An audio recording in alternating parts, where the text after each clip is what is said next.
சொந்தத்தில் ஒரு தங்கச்சிக்கு கல்யாணம், அங்கே தான் கிளம்பி போயிட்டுருக்கோம். இன்னைக்கு பார்த்தீங்கன்னா நல்ல முகூர்த்தம், நிறைய விசேஷங்கள். எங்கள் வீட்டிலேயே 4 இன்விடேஷன்.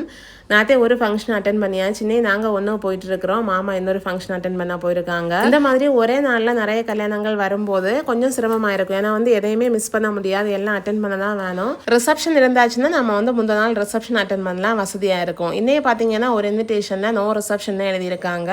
அது ஒரு பொன் வீட்டு கல்யாணம். அப்படி இருக்கும்போது கண்டிப்பாக காலையில் தான் அட்டன் பண்ண வேணும்.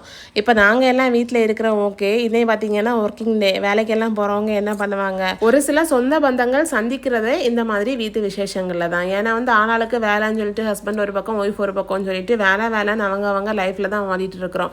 முன்ன மாதிரி சும்மா எல்லாம் சொந்தக்காரங்க வீட்டுக்கு அதிகமாக போகிறது கிடையாது. அதனால சொந்த பந்தங்களுக்கு முக்கியத்துவம் கொடுத்து ஒரு நாள் ரிசப்ஷன் வைக்கிறது நல்லது. ஏன்னா காலையில் அட்டன் பண்ண முடியலைன்னா கூட ரிசப்ஷன் அட்டன் பண்ணுவாங்க வேலைக்கெல்லாம் போகிறவங்க. இன்னைக்கு கல்யாணம் பண்ணுற எல்லா தம்பதியருக்கும் இனிய திருமண வாழ்த்துக்கள். முகூர்த்தம் நடந்துட்டு இருக்கும்போதே பிள்ளைங்க பசிக்குதுன்னு சொல்லிட்டே இருந்தாங்க. வெளியே பாப்கார்ன் வாசனை வந்தது, அப்படியே குத்திட்டு போய் பாப்கார்ன் வாங்கி கொடுத்தாங்க. கொஞ்ச நேரம் சமாளிச்சிட்டோம். கல்யாண விதிகள் எல்லாம் இப்போ பாப்கார்ன் வச்சிருக்கிறது பிள்ளைங்களை சமாளிக்கிறதுக்கு ரொம்ப உதவியாக இருக்கும்னு நினைக்கிறேன். தங்கச்சி ரதி பிரியாவுக்கு திருமண வாழ்த்து சொல்லி வாழ்த்திட்டு ஃபோட்டோலாம் எடுத்து வயிறார சாப்பிட்டுட்டு நல்லபடியாக கிளம்பியாச்சு. இன்னொரு வீடியோவில் பார்க்கலாம். தேங்க்ஸ் ஃபார் வாட்சிங். பாய்.